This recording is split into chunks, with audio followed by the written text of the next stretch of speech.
Hi, magandang umaga po sa inyong lahat.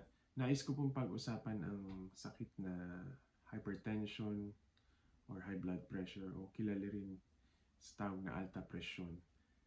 Ito po ay isang medical condition na kung saan ang presyon ng pagdaloy ng dugo sa ating mga ugat ay palaging mataas. At dahil po rito ang ating puso ay kinakailangan magtrabaho ng husto, at ito po ay maaaring magdulot ng komplikasyon later on katulad ng heart attack o atake sa puso, stroke, pwede rin pong magdulot ng kidney failure, heart failure, at iba pa. Paano nga ba ito nakukuha o ano ang mga risk factors? Marami po ang posibleng dahilan. Una, pwede po itong namamana or genetics. Kung meron po kayong isang pamilya na may history na mahirap kontrolin ang kanyang blood pressure, maaari niyo po itong mamana. Pangalawa, ang ating diet. Kung kayo po ay mahilig sa mga alat na pagkain at even mamantikang pagkain, ito po ay maaaring magdulot ng pagbara sa ating mga ugat. Pangatlo, stress. Physical and emotional stress. Nakakapagod po sa ating katawan yan at pwede po itong magpataas ng ating blood pressure. Pang-apat, pwede rin po tayong kulang sa ehersisyo o sedentary lifestyle na tinatawag. Ang regular na paggalaw ay mahalaga para sa maayos na sirkulasyon ng ating dugo. Pang-lima, ang edad. Pag tayo po ay tumatanda, maaaring tumaas ang ating risk sa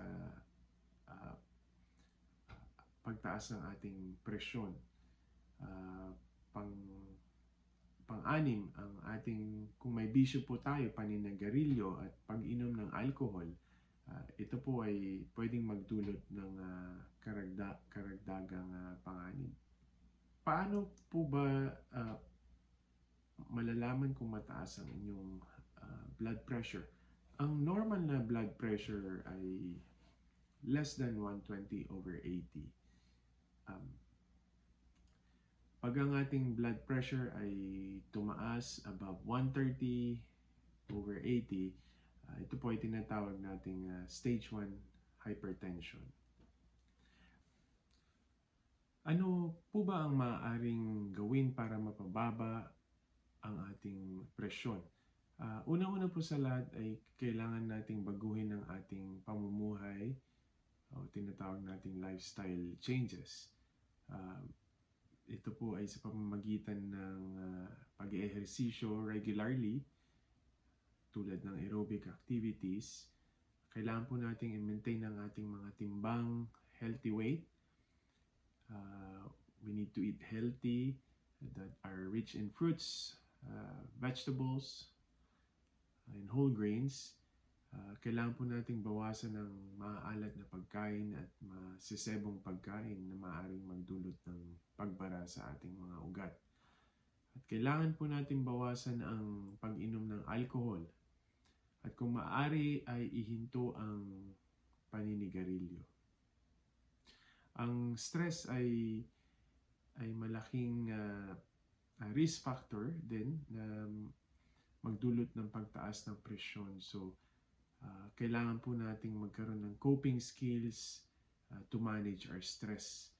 And ang mahalaga ay magkaroon din tayo ng sapat na pagtulog. Ayan. At kung ito po ay lifestyle changes o pagbago sa ating pamumuhay ay hindi sapat, ang inyong doktor ay maaaring magreseta o prescribe ng gamot para tumulong na mapababa ang inyong presyon. Okay? Hopefully, may unti po tayong natutunan ngayon at maraming salamat sa pakikinig. At hanggang sa muli, magandang araw po sa inyong lahat.